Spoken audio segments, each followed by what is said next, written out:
I grew up in Africa. We were in 5 different countries. My parents were missionaries, and we were in Uganda for 5 years.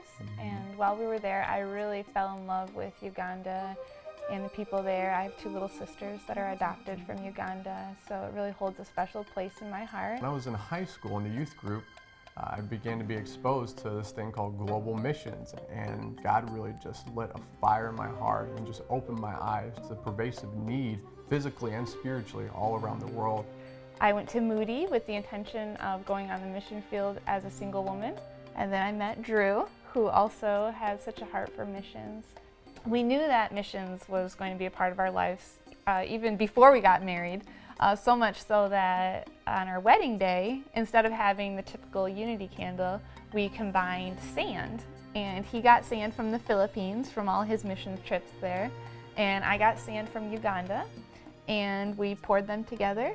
And that was kind of like our unity sand from 2 different continents. It symbolized our heart for missions and our desire to go and serve the Lord together now.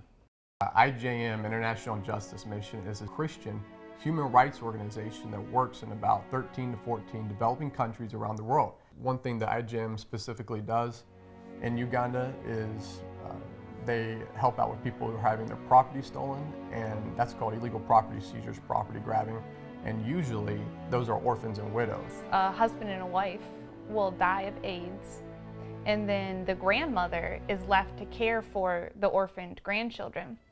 So all over Uganda, there's these grannies that are trying to support their however many grandchildren, and they're living in a tiny little hut, and that's all they have.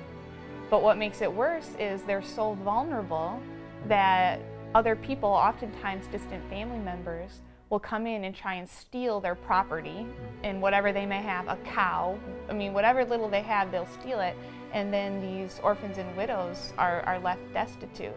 What I'll be doing with IJM is not necessarily your typical framework of pursuing missions strictly from preaching the gospel. There will be that. We'll be pursuing not just the salvation of someone's soul, but we'll also be there to rehabilitate their life, to see that once they're rescued from whatever form of injustice they've been suffering from, there will be people there that rehabilitate their life, teach them how to become self-sufficient, walk them through counseling so that they can heal from the oppressive wounds that they have been suffering from for a great deal of their life.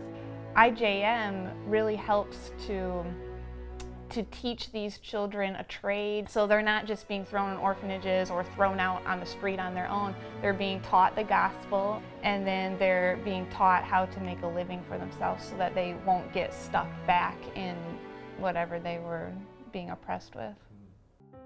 We just would like to thank people ahead of time for being willing to pray for us, for committing to support us financially. Ultimately, those people are giving to the Lord. They're changing lives.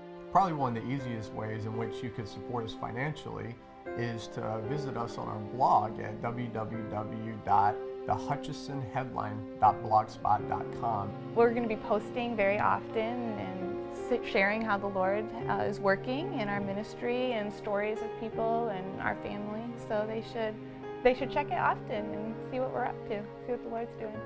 Christ in me is life in the Lord. There is anything else in life apart from serving the Lord is a demotion.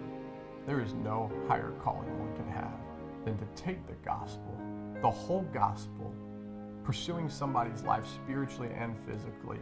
There's no greater calling than that. It's His kingdom we want to be investing in.